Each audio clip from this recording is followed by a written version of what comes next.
Manager को जब पता चला कि प्रणव ने अभिनव के साथ क्या किया था तो उसका दिमाग गर्म हो गया। बैंक में भले ही उसका दिमाग कंप्यूटर चलाता हो, लेकिन उसका दिल आज भी गोलियां चलाता था। उसने गोली की रफ्तार से प्रणव को अपने कैबिन में हाजिर होने के लिए कहा। तब तक अभिनव ने उसकी टेबल पर अपना फटा हुआ चेक रख दिया था। इतने में प्रणव वहां आया और पहले अभिनव को हीन भावना से और फिर मैनेजर को मुस्कुराते हुए देखने लगा। मैनेजर ने उसे गुस्से से देखा और बोला, तुमने इन साहब का चेक किससे पूछकर फाड़ा? अभिनव के लिए साहब शब्द प्रणव से सुना नहीं गया। उसने कहा, सर ये डिलीवरी वाला है, फर्जी चेक लेकर बैंक में आया था। इसे क्या लगा यहाँ हम लॉटरी खोलने बैठे हैं? मैंने इसके चेक की इंफॉर्मेशन कंप्यूटर में चेक की थी, कोई रिलेवेंट डाटा था ही नहीं। सच बोल रहा है? मैनेजर ने पूछा। यह सुन प्रणव को धक्का लगा। अभिनव मन ही मन मुस्कुरा रहा था। प्रणव ने हिचकिचाते हुए कहा, आपसे झूठ क्यों कहने लगा? तुझे पता है ये डिलीवरी बॉय किसका चेक लेकर आया है? अकरम सर का। क्या? हाँ, तूने इसके साथ जो किया वो ठीक है, लेकिन अकरम सर को अगर पता चला कि तूने उनके चेक का ये हाल किया है तो वो तेरे साथ क्या करेंगे जानता है ना? मैनेजर ने कहा। अकरम का नाम सुनते ही प्रणव की हालत खराब हो गई थी। इतने में मैनेजर ने कहा, एक काम कर, वो रही टेप और ये रहा चेक, इसका एक एक टुकड़ा जोड़। क्या सर, तुझे नौकरी से निकाल रहा हूं? नहीं सर, मैंने क्या किया? शाबाश, ये तुझे सुनाई दे गया और इससे पहले जो कहा वो है? मैनेजर ने कहा और अपने दोनों हाथ बांधकर खड़ा हो गया। अभिनव का प्रणव को देख हंसने का मन कर रहा था, पर वो मुश्किल से अपने आप पर काबू करके बैठा था। बलराज ने जब अपना गला साफ किया तो प्रणव घबराया और टेबल पर पड़े चेक के टुकड़ों को देखने लगा। अगर उसे पता होता कि उसे इन्हें फिर से जोड़ना पड़ेगा तो वो इतना फाड़ता ही नहीं। उस चेक के कम से कम 50 टुकड़े हो गए थे। प्रणव ने मैनेजर की तरफ देखा और हिचकिचाते हुए बोला, सर, बैठकर कर सकता हूं क्या? मैनेजर ने नहीं सुनने का नाटक किया। प्रणव समझ गया था आज उसकी क्लास लगने वाली है। उसने टुकड़ों को टेबल पर बिछाना शुरू किया तो मैनेजर ने कहा, अकरम सर का चेक है ये, अच्छी तरह से जोड़ना। 1 घंटे का टाइम दे रहा हूं, गड़बड़ करेगा तो पिछवाड़े पर लात मारकर ऐसा बाहर करूंगा कि दुनिया के किसी बैंक के अंदर जाने लायक नहीं बचेगा, समझे? प्रणव को अकरम की चेक और मैनेजर की भाषा दोनों ने हैरान कर दिया था। उसने घबराते हुए अभिनव को देखा और फिर चेक के टुकड़े जमाना शुरू कर दिया। अभिनव को अंदर ही अंदर महसूस हो रहा था कि वो तो अपनी शिकायत लेकर मैनेजर के पास आया था, लेकिन प्रणव ने ना जाने ऐसे कितने ही अभिनव के साथ ऐसा गंदा व्यवहार किया होगा। उधर प्रणव को समझ नहीं आ रहा था कि बलराज और उसका मैनेजर एक फटीचर से डिलीवरी बॉय की मदद क्यों कर रहे थे। आखिरकार प्रणव ने चेक को बड़ी मेहनत से जोड़ा और मैनेजर को दे दिया। मैनेजर ने उसे देखा और प्रणव को बाहर जाने का इशारा कर दिया। जैसे ही प्रणव बाहर गया तो मैनेजर ने अंदर से कमरे का दरवाजा लॉक किया और अभिनव के पास आते हुए बोला, टाइगर, तुम इतने सालों से कहाँ थे? पहले ये बताओ कि तुम मेरे पापा से कैसे जुड़े हुए हो? मैं उनकी टीम का हिस्सा हूं, मैनेजर ने जवाब दिया। इतने में बलराज ने कहा, टाइगर वापस तो आ गया है, लेकिन मोंटी के वापस आने तक किसी को भनक भी नहीं लगनी चाहिए, वरना गेम हो जाएगा। हाँ, बलराज सही कह रहा है टाइगर।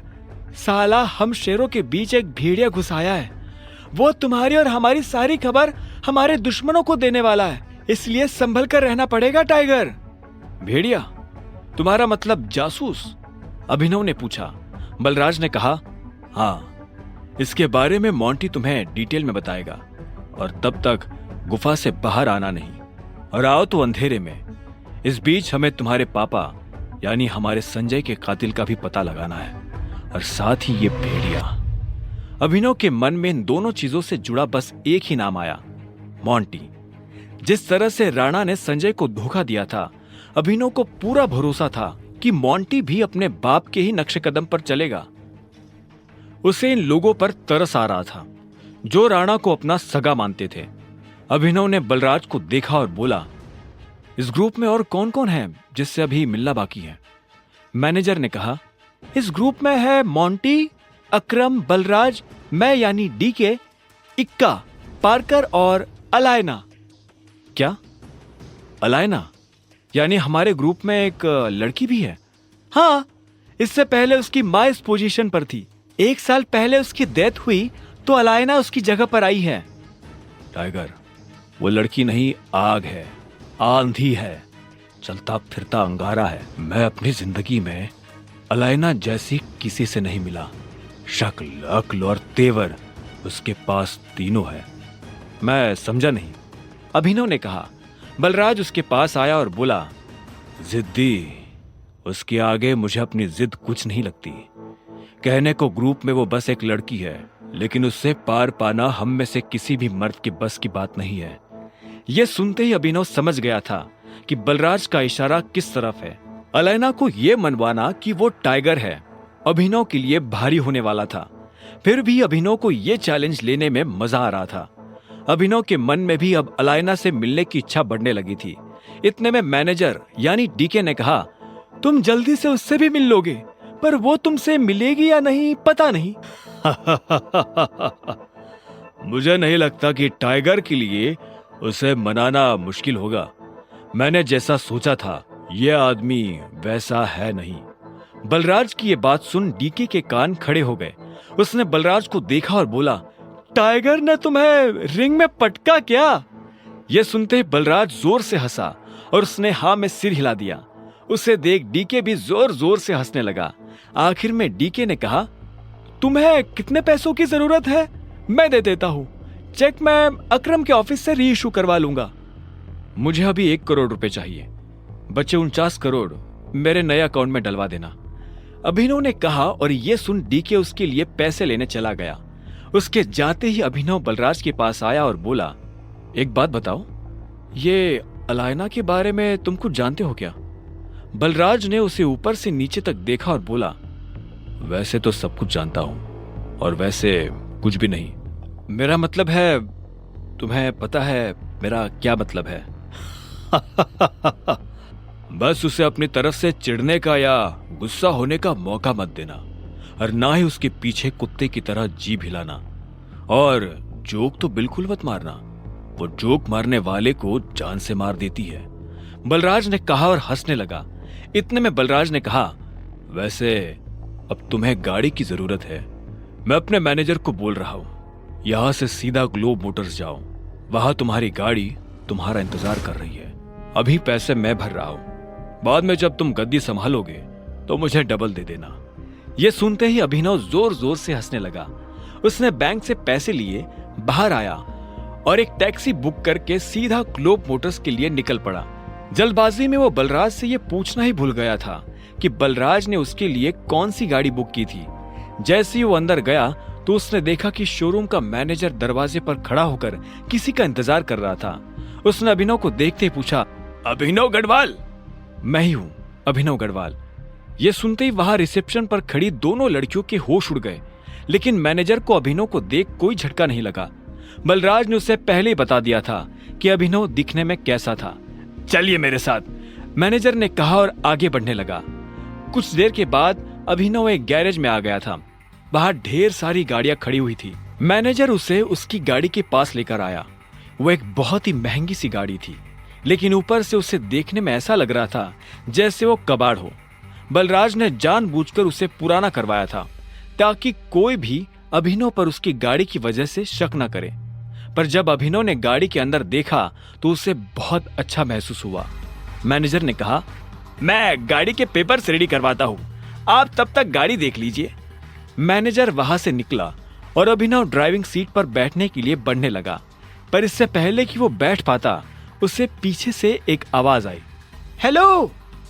ये आवाज एक लड़की की थी। अभिनव को लगा कि जरूर ये वही रिसेप्शन वाली लड़कियों में से कोई एक होगी, लेकिन जब वो पलटा तो हैरान हो गया। वो लड़की और कोई नहीं बल्कि चाहत थी। अभिनव ने चाहत को अनन्या के साथ अकरम की पार्टी में देखा था। चाहत और अनन्या दोस्त थी। हालांकि अभिनव ने वहां उससे कोई बात नहीं की थी, लेकिन वो पार्टी में लगातार अभिनव को ही देखी जा रही थी। उसे पूरा शक था कि अभिनव दुनिया को जो दिखा रहा था असल में वो वैसा नहीं था। वो जिस तरह से अभिनव को देख रही थी उसे बड़ा अजीब लग रहा था। चाहत अभिनव के पास आई और बोली, ये सब क्या हो रहा है अभिनव?